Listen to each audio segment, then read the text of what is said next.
Hey, good morning, guys. Today we're going to be doing slope. We're going to be clicking on the Monday folder, but before you click on the Monday folder, make sure that you click on Desmos.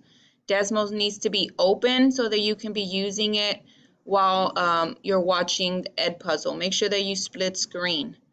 So you're going to click on Desmos, open it up, take it out, and split screen with oh, did this not work? Hold on.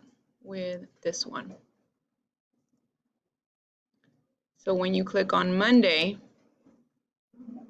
you're going to do Edpuzzle at the same time that you're doing Desmos. Then you're going to practice a quizzes so that you can get ready for the assess for today. And remember, the Edpuzzle is a grade and the assess is also a grade. The quizzes is not a grade, but it's good practice so that you can get a good grade on your test.